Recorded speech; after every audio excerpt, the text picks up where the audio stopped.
متابعين الكرام من السلفيين والسلفيات، أولا أحييكم بتحية الإسلام وبتحية أهل دار السلام ألا وهي السلام عليكم ورحمة الله وبركاته. كزارو رأساتችን ላይ ኢስላም ሴት ልጅ በድሏታልን የሚል ይሆናል። በዚህም ራስ ሙናሰባ እንደመነሻ ሶስት ነጥቦችን ማለት ነው በጣም ሙሂም የሆኑ ማስታወስ ፈልጋለሁ። ከዛሬው ራሳችን ላይ ምናልባትም አብዛኞቻችን እነዚህ ነጥቦች ልንዘነጋቸው እንችላልና ማለት ነው በደንብ እስከ መጨረሻው መከታተል ይጠበቅብናል ማለት ነው። መርሐባ። እንግዲህ እስልምናን ጠል የሆኑ አካላቶች ብዙ ጊዜ ከሚጠቀሟት አንድ ማምታቻ ምንድነው? ኢስላም ሴት ልጅ ጨቁኗታል፣ በድሏታል የሚሉ አሉ ውጅንብሮች ያነሳሉ ማለት ነው። ከነዚህም ከሚያነሷቸው ውጅንብሮች መካከል እንደመነሻ ሶስት ነጥቦችን አስታውሳለሁ። በቀጣይ ኢንሻአላህ ይሄንን ትምህርት የምንቀጥልበት ይሆናል ማለት ነው። ያው ሜዳ ላይ ከመሆኑ አንገል እንደዚህ አይነት ሹብሃ የሚለቀቁት በዚሁ ምላሽ የሚሰጥ ይሆናል ማለት ነው። ቅድሚያ እስኪ ሴት ልጅ እንግዲህ ነብያችን አለይሂ ሰላቱ ወሰለም ከመላካቸው በስተፊት በጃሂልያ ሰዓት ምንድን ነበር የሴት ልጅ ደረጃዋ ቦታዋ ምን ነበር የሚለውን እንመልከት። አላሁ ሱብሓነሁ ወተዓላ በተከበረ ቁርአን እንዳወሳልና ምን ይላል? አዑዙ ቢላሂ ሚነሽ ሸይጣኒር ረጂም ወኢዛ ቡሽረ በተበሰረ ጊዜ አሐድሁም ከነሱ አንዳቸው ቢልኡንሳ በሴት ልጅ በተበሰረ ጊዜ ዞለ ወጅሁሁ ሙስወደ ወሁወ ከዚም። ሱብሓነላህ ዞለ ወጅሁሁ ፊቱ ሁኖ ይውላል ማለት ነው። በቃ ውሎ ነው ምን ሙስወደን የጠቆረ ወሆሱም ከዚም የተቆጨ በቁጭት የተሞላ ሆኖ ውስጡ ማለት ነው። አላሁል ሙስተዓን። መቼ? በጃሂልያ ሰዓት በድንቁርናው ጊዜ ማለት ነው። ሴት ልጅ እንግዲህ አይ ሚስትህ እኮ ሴት ልጅ ወለደችልህ ሲባል ያ ሰላም ፊቱ ጠቁሮ ተጨፍግጎ ውስጡ በቃ በቁጭት የተሞላ ሆኖ ይውላል። ለምን? ሴት ልጅ በመበሰሩ ስለማይወዱ ማለት ነው ሴት ልጅ። ሊዛ ምን ይላል አላህ ሱብሓነሁ ወተዓላ ሲተርክልን የተዋራ ሚን القوم ከህዝቦች ይደበቃል ይሸሸጋል። ሚን ሱኢ ማ ቡሽረ ቢሂ ሚን ሱኢ ማ ቡሽረ ቢሂ ሚን ሱኢ መጥፎ ለመሆኑ ሚን ሱኢ መጥፎ ለመሆኑ ማ ቡሽረ ቢሂ በሱ የተበሰረበት የሆነው ነገር መጥፎ ለመሆኑ ሲባል የትኛው የተበሰረበት? ሴት ልጅ ሚስትህ ወለደችልህ ብለው ሲያበሰሩት ባል ምን ይላል? በቃ ከዚህ ቁጭት የተነሳ ሰዎች እንዳያዩት ይደበቃል ማለት ነው። እንግዲህ ምን ያክል ሴት ልጅ ከመጸየፋቸው የተነሳ ማለት ነው። አዩምሲኩሁ ዐላ ሁኒን አም የዱሱሁ ፊ ቱራብ አፈለይ ልቅበራት ወይስ ደግሞ ከነ ህይወት በውርደት ላይ አርጌ ላቆያት የሚለውን ከውስጡ ጋር ካልኩሌት ይሰራል ያሰላስላል ሰውየው ማለት ነው። ይችን ሴት ልጅ አሁን እንደው ሚስት ወለደችብኝ ምን ላድርጋት? እስኪ ወደፊት ምን ላድርጋት? ከነ ህይወቷ አሁኑ ልቅበራት ትሞት ወይስ ደግሞ እንደው በውርደት ላይ አድርጌ ለያዛት? በውርደት ሲባል እሱም የተዋረደ ሆኖ እሷንም የተዋረደች ሆና የማንም መጫወቻ ሆና ማለት ነው። ሴት ልጅ እንግዲህ እንደፈለጉ ይጫወቱባት ነበር በጃሂልያ ሰዓት ማለት ነው። እና እንደዛ አድርጌ ላቆያትን የሚለውን ያሰላስላል። አላ ሰአ ማ ይሕኩሙን አላህ ሱብሓነሁ ወተዓላ የሚፈርዱት ፍርድ ምንኛ ከፋ። ይህ እንግዲህ ሴት ልጅ ከዚህ ከመጸየፋቸው ጋር ግን ሴት የአላህ መላእክቶች አላ ሴት ልጆች ናቸው ይሉ ነበርና ማለት ነው። መርሐባ። እዚህ ጋር መሐል ሻሂድ የምንወስደው ምንድነው? ሴት ልጅ ምን ያክል እንደሚጠሏት በጃሂልያ ሰዓት ማለት ነው። ምን ያክል እንደሚጠሏት እንደውም ከነ ህይወቷም አፈር ውስጥ ሲቀብሯት እንደነበር የሚጠቁም የቁርአን አለ። እንመልከት። አላህ ሱብሓነሁ ወተዓላ ስለ ቂያማ ቀን ክስተት አስመልክቶ ሲናገር የዛን ምን ያለ አላህ ወኢዘል መውኡደቱ ሱኢለት አላህ ከነ ህይወት አልመውኡደቱ ማለት ሴት ልጅ ከነ ህይወቷ የተቀበረች ሴት ልጅ እንደማለት ነው። በልጅነቷ ከነ ህይወቷ የተቀበረች ሴት ልጅ ሱኢለት በተጠየቀች ጊዜ በአይ ዘንብን ቁትለት እንደው በየትኛው ወንጀሏ በየትኛው ስህተቷ እንደተገደለች ማለት ነው ሴት ልጅ በምትጠየቅ ጊዜ ይላል አላህ። የቂያማ ቀን እንግዲህ ምልክቶቹ ማለት የቂያማ ቀን ከሚከሰቱ ክስተታቶች ሴት ልጅ በየትኛው ወንጀሏ እንደተገደለች ትጠየቃለች ማለት ነው። እንደው ምን አይነት ወንጀል ሰርታ ምን አይነት ወንጀል ፈጽማ? ህፃን ልጅ ናት፣ የምታውቀው ነገር የላት። ከነ ህይወቷ ይቀብሯት ነበርና እኮ ነው በጃሂልያ ሰዓት ማለት ነው። አያችሁ በዛ ሰዓት አንድም አካል ወላ ይሄ አሁን ላይ የሴት እኩልነት መብት ይጠበቅ ነው የሚሉት እነዚህ ኩፋሮች የትኛውም ካፊር የዛኔ አንድ እንኳን ለሴት ልጅ እንደዚህ አይነት ተሳቦት ያሰበላት አንድም የለም። ሁሉም ሴት ልጅ በዛ ሰዓት ይጨቁኗን ነበር ማለት ነው። አንድም አካል ለሴት ልጅ ቦታ የሚሰጣት አልነበረም ማለት ነው። ይሄው ቁርአን ላይ ተተርኮልናል ማለት ነው። እና በጃሂልያ ሰዓት ሴት ልጅ በቃ እንደ ውዳቂ ነገር አድርገው እንደፈለጉ አድርገውና እንደውም ከፈለጉ እሷን ከነ ህይወቷ መቅበር ከነ ህይወቷ ነው ልብ በሉ ከነ ህይወቷ አፈር ውስጥ ይደፍኗን ነበር። ከፈለጉ ደግሞ የውርደት ኑሮ እንድትኖር ያደርጓታል። ቤተሰቦቿ ቢሞቱ ውርሳት ተወረስ ባሏ ከሞተባት እስከነ ባሏ ወዳም ይሁን ጠልታ ወደደችም ጠላችም እስከነ ንብረት ትወረሳል እስከ ባሏ ንብረት ባሏ ከሞተ ማለት ነው። ይሄ ሁሉ መከራ ሴት ልጅ አልፎባት ነበር። ላኪን መቼ እነዚህን ሁሉ መከራ መቼ ሴት ልጅ ላይ መቼ ተነሳለት? ነብያችን አለይሂ ሰላቱ ወሰለም ከተላኩ በኋላ ማለት ነው። እሳቸው የተላኩ ጊዜ የሴት ልጅ መብት እንዲከበር ተደረገላት ማለት ነው። ከነ ህይወትም እንድቆይ የመኖሯ ቻንስ ተሰጣት ማለት ነው እንጂ ከነ ህይወቷ ራሱ እየቀበሯት ነበር ማለት ነው። ላኪን እዚህ ጋር አንድ ማንቂያ የምሰጠው አለ። ዑመር ኢብኑ አልኸጣብ ረዲየላሁ ዐንሁ ሴት ልጅን በጀህልያ ቀብሯል የሚል ቂሱ አለ። ይሄ ውሸት ነው ይላሉ። መውዱዕ እሱ ላይ የተቀጠፈበት ቅጥፈት ነው። ምንም እንግዲህ የሐዲስ ሊቆች ዑለሞች አሉ ከነሱ የመጣ አይደለም ይላሉ። ይህ ሚን ቂበል ሺዓ ከሺዓ በስተኩል ኹራፋት የሚያወሩ ከነሱ በስተኩል የመጣ ነው ይላሉ። ለምን? ዑመርን ስለማይወዱ እነሱ ማለት ነው እንጂ ዑመር ኢብኑ አልኸጣብ ረዲየላሁ ዐንሁ በጀህልያ ሰዓትም ይሁን ከጀህልያ በኋላም ይሁን ሴት ልጁ ቀበረ የሚል ሶሒህ የሆነ ማስረጃ የለም። እዚህ ጋር ልትጠነቀቁ ይገባል። ይችን አይነት ቂሷ ኢኽዋነል ሙፍሲዲን ሲተርኳት ይስተዋላሉ። ለምን? እነሱ ከሺዓ ብዙ መረጃ ስለሚወስዱ ነው። ልትጠነቀቁ ይገባል። ዑለሞች በዚህ ጉዳይ ላይ ተንቢህ ሰጥተዋል ማለት ነው። ላኪን በጀህልያ ሰዓት ሴት ልጅ ከነ ህይወት የሚቀብሩ ነበሩ። አዎ ነበሩ። ግን ዑመር ኢብኑ አልኸጣብ ግን የለም፣ እሱ የለበትም። በሱ በኩል የመጣው ቂሷ መክዙብ ውሸት የተዋሸ በሱ ላይ የተቀጠፈበት ነው ብለዋል። ጥንቃቄ መርሐባ። አሁን እነዚህ ነጥቦች ካየን ይሄው ሴት ልጅ እንግዲህ እንትን መብት ኑሯት እንደ ሰው ተከብራ እንድትኖር ያደረጋት ማን ነው?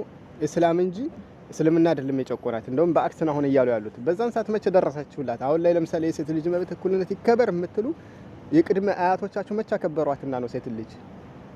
አሁን እስልምና አክብሮ ቦታ ከሰጣ በኋላ ቅናት እንጂ ማለት ነው ቅናት። እና ከዚህ ጋር በተያያዙ አሁን ሴት ልጅ እስልምና ይጨቁናል ከሚሉት ሹብሃ የሚያምታቱት ውርስ ላይ ለምሳሌ ሴት ልጅ ወንድ ሁለት ሲሶ የሁለት እጅ እጥፍ እየወሰደ ሴት ልጅ አንድ ብቻ ነው የሚያስወርሷት። ይሄ ዙልም አይደለም ወይ ይላሉ። አይደለም። ይሄ አንደኛ ልንይዘው የሚገባው ነገር በደንብ ልትከታተሉ ይገባል። እዚህ ጋር ሴት ልጅ አንድ ወርሳ ወንድ ለምሳሌ ወንድሟ ሁለት እጅ ወርሶ እሷ አንድ ብቻ ትወርሳል የሚለው በሁሉም ሁክም አይደለም። አንዳንድ ሁክም ላይ ሴት ልጅ ከወንድሟ እኩል የምወርስበት ካልኩሌት አለ። ይሄን በደንብ ወቁ። ብዙዎች ላያውቁት ይችላሉ ያልኩት ይሄን ነው። ቁርአን ላይ እየተወሳለ ሴት ልጅ ከወንድሟ ጋር እኩል ውርስ የምወርስበት ሁኔታ አለ። አንዳንድ ቦታ ደግሞ እሱ ሁለት ወስዶ እሷ የአንድ እጣ የምወስድበት አለ። ይለያያል ሁክሙ። እዚህ ጋር አሁን ሴት ልጅ ወንድሟ ሁለት ወስዶ እሷ አንድ ትወስድ የተባለችው የእናትና የአባት የሚገናኙ ከሆነ ነው። በእናትም በአባትም የተገናኙ ከሆነ ነው። አማ ለምሳሌ ሴት ልጅ ለምሳሌ ወንድሟ የሆነ ንብረት ጥሎ ቢሞት ምሳሌ ወንድሟ ሞተ፣ ወንድሟን የሚወርሰው ምንም ነገር ከሌለ ግን የዛ ወንድሟ በእናት ብቻ የሚገናኛቸው ከሆነ የእሷም አሁን ወንድም ካላት የእናት ብቻ የሚገናኝ ወንድም ካላት ከነዛ የእናት ወንድሞቿ ጋር እኩል ውርስ ነው የምወርሰው፣ እኩል ካልኩሌት። ለዚህም የቁርአን ማስረጃ ልስጣችሁ። አላሁ ሱብሓነሁ ወተዓላ በሱረቱ ኒሳ ምን ይላል? ይኸው እዚህ ጋር ተከታተሉ። ፈኢን ካነ ለኩም ወለዱን ፈለሁነ ሱሙኑ ሚማ ተረክቱም ብሎ ሚን ባዕድ ወሲየቲን ቱሱነ ቢሃ አው ደይንን ወኢን ካነ ረጁሉን ሰውየው ከሆነ ዩረሱ ከላለተን ይኸው በከላላ የሚወረስ ከሆነ ከላላ ብሎ ማለት ምንም ልጅም ሆነ ወላጅ የሌለው ማለት ነው ከሆነ አው ምርአቱን ሴትም ከዛሊክ እንደዚሁ ከሆነች ወለሁ ግን ለዛ ለሟቹ አኹን ወንድም ካለው አው ኡኽቱን እንደዚሁ እህት ካለችው ፈሊኩል ዋሂድ ሚንሁማ አሱዱስ ሚንሁማ አሱዱስ ለየሁለታቸውም ለእህቱም ለወንዱም ከሱዱስ አላቸው። ሱዱስ ማለት የንብረቱ 1/6ኛውን እኩል ይካፈላሉ እያለ ነው አላህ። እኩል ካልኩሌት ሳይበላለጡ ፈኢን ካኑ አክተረ ሚን ዛሊክ እህትና ወንድሙ ግን ከሁለት ቁጥር የበዙ ከሆኑ 3 4 እየተባዙ ከሄዱ ፈሁም ሹረካኡ ፊ ሱሉሲ የንብረት የ1/3ኛውን እኩል የጋራ ይካፈላሉ አለ አላህ ሱብሓነሁ ወተዓላ። የሟቹን ወገን ለ3 ይከፈልና ከ3 አንዱን እኩል ይካፈላሉ። አሁን ተግባባን አይደለ? ይኸው ሴት ልጅ ከወንድሟ ጋር እኩል የምወርስበት አለ ማለት ነው።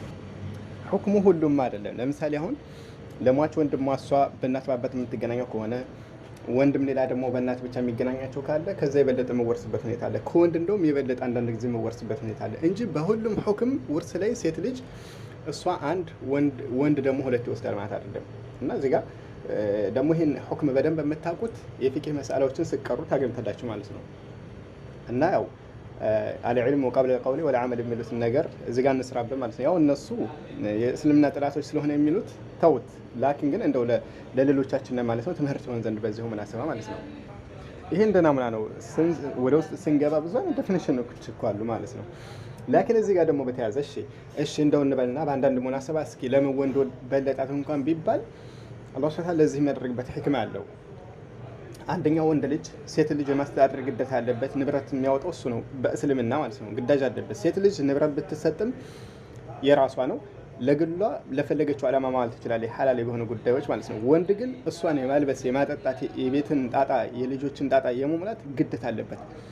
ስለዚህ ከዚህ አንግል አንዳንድ ጊዜ ለወንድ ልጅ ለምሳሌ ከሴት ድርሻ 2 እጥፍ ቢሰጠው የሚለውን በዚህ የሚያደርጉት አሉ። ምናልባት ምክንያቱ ሰበቡ ለዚህ ሊሆን ይችላል ይላሉ። እና አንዳንድ ሰዎች ግን ሊሉ ይችላሉ አሁን ላይ ሴት አይደለች የምታስተዳድረው አብዛኛውን ወንድ ሊሉ ይችላሉ። ታዲያ ነው እኮ የሰው ጥፋት እንጂ እስልምና ጥፋት አይደለም። እስልምና ለየሁሉም ህግና ደንብ አስቀምጦልናል። ጥፋቱ የሰዎች እንጂ የእስልምናችን አይደለም ማለት ነው። መርሐባ ይሄን እንደናምና ነው። ወደ ቀጣው ነጥብ ሲዘዋወር ሴት ልጅ ለምን ወንድ ከሷ ሌላ 4 እስከሚያገባ ለምን ተፈቀደለት? ይሄስ ጭቆና አይደለም ማለት ይሄም አይደለም። አንደኛ እንመለከት የቁርአን ያውን አላህ Subhanahu Wa Ta'ala يعني فانكحوا ما طاب لكم من النساء مثنى وثلاث ورباع ومحل الشاهد ብቻ ለመጣፍ ስለፈለኩ ነው የሚለው። ለምሳሌ وإن خفتم ألا تقسطوا في اليتامى فانكحوا ما طاب لكم من النساء مثنى وثلاث ورباع إذن ሁለትም ሶስትም አራትም አግቡ ብሏል ከቻላችሁ ማለት ነው። فإن خفتم ألا تعدلوا እዚህ ጋር ልበሉ ፍትህ ማስፈንማች አለመቻላችሁን ከፈራችሁ ግን ፈዋሂደተን አው ማመለከት አይማንኩም ነው በአንዷ ብቻ ተብቃቁ ወይ እጆቻችሁን ንብረት አድርገው በያዟቸው አገልጋዮች ማለት ነው። እንደዛኞቹ አገልጋዮች የሚባለው ምንድነው የተፈለገበት? ይሄ ሁክሙ ሰፋ ስለሚል እሱን እዚህ ጋር እንዳለ እናስቀምጠውና አንዷን ወደሚለው እንመልከም ማለት ነው። አንዷን ሴት ሑራ ከሆነች ንጹህ ከሆነች ባሪያ ያላደለች ሴት አንድ ብቻ ነው ማግባት የሚፈቀድለት። ከአንድ በላይ መጨመር አይችልም። ከአንድ በላይ መጨመር የሚቻልለት መቼ ነው? አቅሙ ችሎታው ካለው እንጂ ዝም ብሎ ሴት ልጅ እየጨቆነ እንደ በጃሂልያ ሰዓት እንደሚሰራው ሊያደርጉ አይደለም ማለት ነው። طيب ይሄን አንድ ትይዙን። 4 ሴት ልጅ ለወንድ መፈቀዱ ጥቅሙ ስለማን ነው የሚለው ስንመለከት ለወንዱ ብቻ አይደለም። ወንድ ምናልባት ያ ብዙ እንትን ሳይል ሊያምረው ይችላል፣ ከዛም አንግል ሊሆን ይችላል። ላኪን ግን ይሄ ጥቅሙ በወንድ ብቻ የሚያቋጭ ሳይሆን ለሴትም ነው። እንዴት ማለት ጥሩ ነው። ሴት ልጅ እንደሚታወቀው ብዙ ጊዜ ጂሃድ ላይ የተለያዩ ቦታዎች ላይ ለአደጋ የሚጋለጠው ወንድ ነው። ለምሳሌ አይደለ በቁጥር ብዛት ራሱ ቢታይ የወንድ ቁጥር አናሳ ነው። ጦርነት ላይ የሚወጣው ወንድ ነው ብዙ ጊዜ ለሞት የሚጋለጠው። በዚህን ሰዓት ላይ ብዙ ሴቶች ያለ ባል ይቀመጣሉ። ይሄ ዋቂዕ ነው፣ ተከሳችም ነገር ስለሆነ ማለት ነው። በዚህን ሐል እሺ አንድ ወንድ ለአንዲትም ብቻ ሴት ነው ሌሎችን ማግባት አይችልም ከተባለ እነዚህ እሺ ባል የሌላቸው ሴቶች ወዴት ነው የሚሄዱት ታዲያ? ዝሙት እንድሰሩ እንደናንተ እንድጭመላለቁ እስልምና ጥላቶች ማለት ነው። እናንተ አይደለም ያላ እንትን ያሉት ይቅሩና ማለት እንኳን አይደለም ያላገባው ይቅርና ያገባው ራሱ ወደ ሌላ ይቀለዋወጣል ማለት ነው። ይሄ ታወቀ ነው ከእስልምና ጥላቶች ማለት ነው። ላኪን እስልምናችን ይሄን የሚያደርገው ለምንድን ነው? ዝሙት እንዳይስፋፋ ሴት ልጅ ምክንያቱም የትኛውም አካል በልቶ ጠጥቶ ስሜት የማያስቸግረው የለም። ከዚህ አንገል ሴት ልጅ አይ አንድ ለአንድ ነው ተባለ ተዘጋ፣ ባሏ ሲሞት የወንድ ቅነሳ በሚኖርበት ሰዓት ባል ከሌላት እሺ ምን ታድርገው? ዝሙት ላይ ተወደቅ ነው። የዘና አደጋው በማን ላይ መጣ? በሷ ላይ መጣባት አልመጣባትም? መጣባት። ይሄም ደግሞ ግዳጅ አይደለም፣ 4 አግባ ግዳጅ አይደለም ወንዱ ኢላ ግን ይሄ ምንድነው ከቻለ እነሱንም እንደማገዝ ስለሆነ ብዙ ጊዜ አሁን በሱሐቦችም ሰዓት 4-3 የሚያገቡት ባሎቻቸው በጃሃድ ሰዓት ሲሞቱባቸው ሴት ልጅ ብቻዋን ስቆም ብቻነት እንዳይሰማት ያኒ ቁጭት የተለያዩ ነገራቶች እንዳይሰማት እሷን ለመጠጋገን ያገባል ነበር እንጂ ለንብረት ለቁንጅና ሙጀረድ ብቻም አይደለም፣ ያው ላይ እንደሚከሰተውም አይደለምና በጥቅላው ምንድነው አሁንም አንድ አካል እህቶችን ለማገዝ ብሎ ችሎታ ኖሮት 2-3 ቢያገባ 4 ቢያገባ ይሄ የሚበረታታ የሆነ ጉዳይ ነው። ለምን ከተባለ እነዚህ ሴቶች እኮ ባል ወይ ደግሞ ትክክለኛ እንትን እስልምና ያማረ ባለማግኘታቸው ወይ ደግሞ ባል ኖሯቸው ወይ ስለሞተባቸው ሊሆን ይችላል እና እነሱን ማንም የማያገባ የለም በቃ ሁሉም ያለበት አንድ ይዞ ዝም ይበል ቢባል እሺ ያላገቡት የት ሄዱ ነው? ዝሙት ስሩ ነው። እና ይሄ አደጋው ያያችሁት በወንድ ብቻ ሳይሆን በሴትም ላይ በሷም ላይ የሚከረበትባት ነበርና እስልምናችን ይሄን ማድረጉ ፍትሃዊ እንጂ እሷን እየጨቆነ አይደለም ማለት ነው። ላኪን እስልምና ጥላቶች የሚፈልጉት እሷ እንደ ማንም ማያገባትም አው ዝም ብላ ቆሞ ቀር እንድትሆን ወይ ደግሞ ዝሙት ላይ እንድትጨመላለቅ በር ለመክፈት ነው ይሄን የሚሉ ማለት ነው። መርሐባ ሌላኛውና ሶስተኛው ነጥብ ያልኩት ስለ ኒቃብ አስመልክቶ ነበር። እሱን ደግሞ በቀጣይ ክፍል ኢንሻአላህ የምናይ ይሆናል።